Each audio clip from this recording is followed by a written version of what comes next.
Good afternoon. Thank you for this opportunity. I am Ayele, a PhD student at the University of Antwerp, and I'm going to present about the conservation tradition of Ethiopic parchment manuscripts, the case of monastic collections. This is part of a PhD project under a team project art conservation program in Bahar Dar University. It is funded by Valerius in collaboration with University of Antwerp. And I'm going to give an overview of Ethiopian manuscript conservation challenges and the progresses made so far. To give you an introduction, Ethiopic manuscript, we say, written in Ge'ez, Amharic, and Tigrinya. Ethiopic manuscripts are age-old tradition among the world areas, and this parchment manuscript tradition started in the earlier centuries, but the surviving evidences are from the 6th century onwards. In this regard, the Garima Gospels are best examples. We have the 4 Gospels, and the first Gospel 1 and Gospel 2 are shown here. The other is, there are many manuscripts found in the collections. There is an estimation between 200,000 to 500,000. The number fluctuates because there is still active production areas, although those are limited. This Ethiopic manuscript had been produced in 3 forms. The first is a codex, or in the form of a book, usually used chain-stitch sewing, as well as wooden boards. These wooden boards sometimes covered by tooled leather and textiles. The second is accordion books, and the third one is scrolls or talisman, which commonly used for magical prayers or for medicinal values. However, this manuscript tradition lacks adequate or proper material research, conservation research, and restoration research. So far, the research are limited to paleography and philology. Therefore, I'm going to focus on how the material aspect of this tradition had been preserved. I'm going to focus only in this case, the case of Lake Tana monasteries. Lake Tana, it is the largest lake in the country. It hosted more than 20 churches and monasteries in its islands and peninsula. I'm going to focus only on 4 of these monasteries. The first, Debre Mariam, Azwa, Qirqos, and Ura Kidane Mihiret. The monastic tradition or the churches had been built in this area since the 13th century, with the exception of Tana Qirqos. It traced back its origin to the BC era because it had been also a place for the practice of Judaism.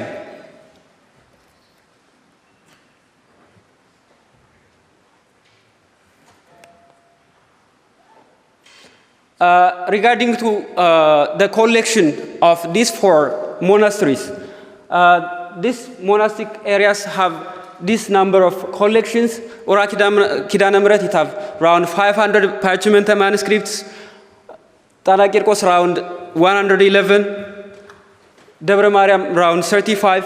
And Azwa Mariam around 50. We took here a report of a minimum because the monastic tradition usually discloses limited number of their collection. They used to hide their number, their ownership. Here, the number is higher in the areas where there is still active production. For example, you can take Ura Kidane Mihiret. In this area, still the craft of bookmaking is active. The craft of parchment making is active. That's why the number is a bit larger here. Regarding to the genre of this manuscript tradition, mostly religious. They are biblical, liturgical, hagiographical, and also incorporates canon law. The source of this Manuscripts are mostly local production at the case of Tana Qirqos and Ura Kidane Mihiret. In addition, there had been donation as well as transported from the main land of the country, because in a time of crisis, the lake was used as a barrier for calamities. Regarding to the condition where the manuscripts are found now, I'm going to take a few examples. The manuscripts are susceptible to deterioration, mainly injudicious handling and poor storage. Here in the left, it is from Azwa Mariam, taken during annual inventory because of the transfer of a storekeeper. These manuscripts are physically damaged due to mishandling and improper storage. The next is also from Azwa Mariam. It had been damaged by fire. The same problem is also common in Ura Kidane Mihiret manuscripts. The third one is from Debre Mariam. These are folio fragments which found during the renovation of the main church. After this discovery, they put on a glass table, open, or left them unprotected, and everybody can touch it, every visitor can handle it, and they put on dusty glasses.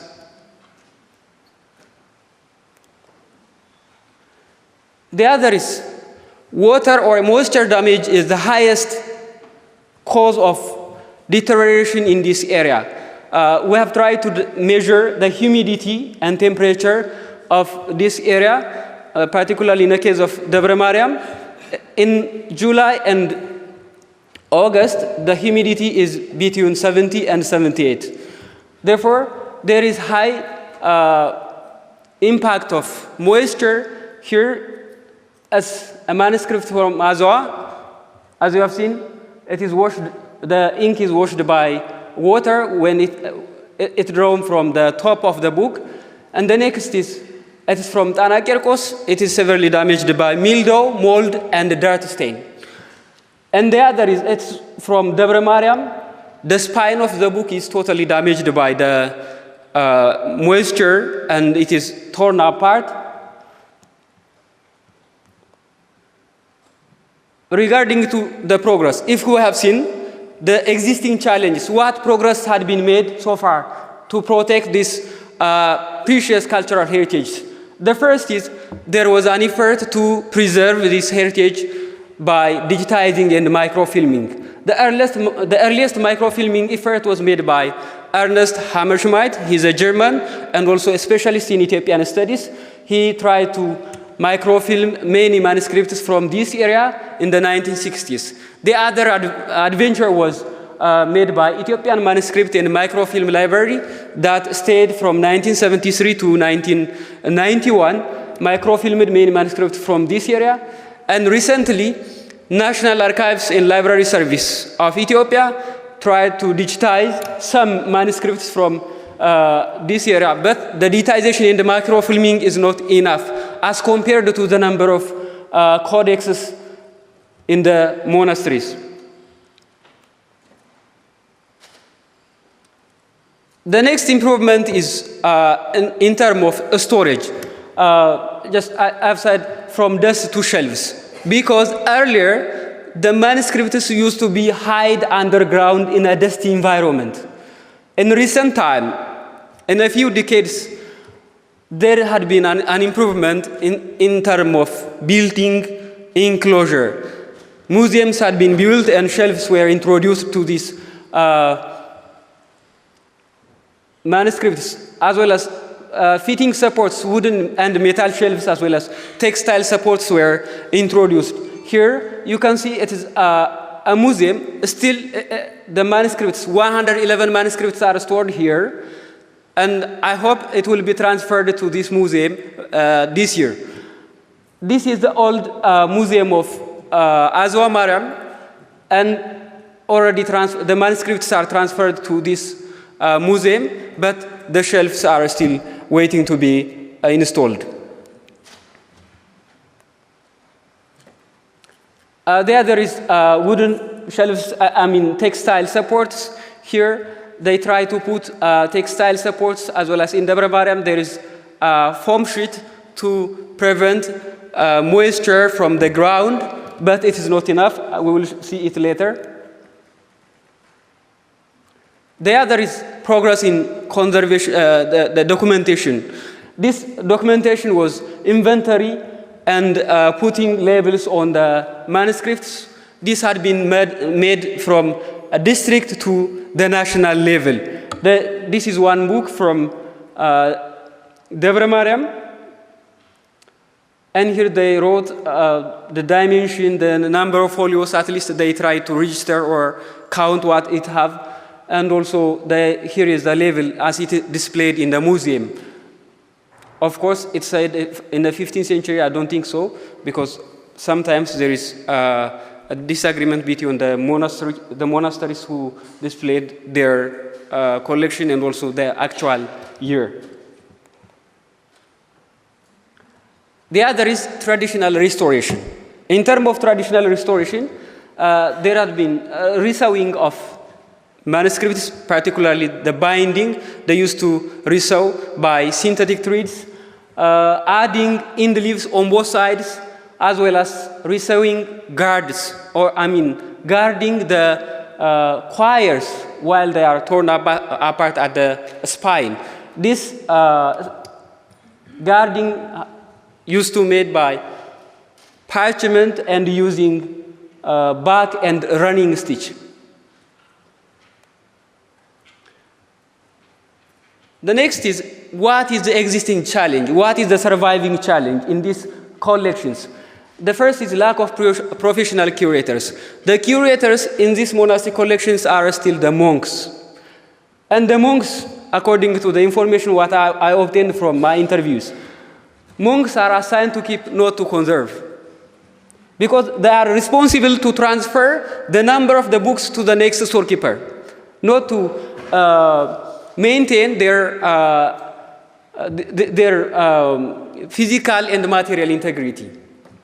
The other is inappropriate storage. As you can see here, there is overcrowded storage at Tana Qirqos over here, and this book is under the other book, and it is damaged, but they do not take care or do not take it out in a separate enclosure. The other is the case of Debre Mariam. They put a manuscript directly on a glass surface. A glass surface is magnetic for humidity as well as for dust. Therefore, this is subjected to humidity and dust when I observe it physically there. This is not the case of this book. All the collections, the 35 collections of Debre Mariam have the same problem. The other is less controlled and less organized documentation and inventory, as well as the use of harmful tapes to document or to inventory the manuscripts. Here you can see the tapes and the markers. Everybody, when they go to document the manuscripts, they go with tape and marker. And they used to write on the text block, on the wooden board, and this is the writing and the tape from 3 different government institutions. It's from a district level, from a municipal level, from a regional level, and also from a national level. All of them, either they write on book block using marker, or either they put adhesive tapes, which are harmful to the manuscripts. The other is limited respect to authenticity of the heritage materials. Here, I brought one example. The resewing is done by a synthetic thread. Of course, most of the traditional threads are either gut or sino and cotton. However, they introduced synthetic thread, which is strong and tearing or damaging the manuscript. The other is when try to reattach a cover laser, the laser is dyed in synthetic thread, synthetic ink, And this ink is transferring to the main text. And based on my preliminary investigation, this ink is ghosting in the other side of the text because it's very synthetic and high. The next challenges are limited infrastructure to access and to maintain this poor coordination among the stakeholders. There is mistrust between the government institutions and the monasteries. Continued inaccessibility for research. Still, they are limited, locked behind for research purpose. Absence of clear legal and ethical guidelines, what we want to preserve, what we want to conserve. There is a conflict on what we need to conserve. For example, what do they want to conserve, the word or the material? There is a disagreement because sometimes they used to replace or copy a book and then throw or put aside the old one. There is, what did we recommend for these all problems? The first is regular training and awareness raising programs. This should be done to the monastic sites because I don't think in the near future this monastic sites will be accessible or open to the secular areas or secular researchers that much. Therefore, we need to train the monks and nuns who are living there. Strengthen digitization efforts, then improving storage and proper shelving, as well as providing protective for these manuscripts. Respect for authenticity during conservation, because still there is a craft, and we need to approach this traditional craft to restore and conserve the books. And the other is introduce legal framework that prioritize conservation. That's all about. Thank you for your time.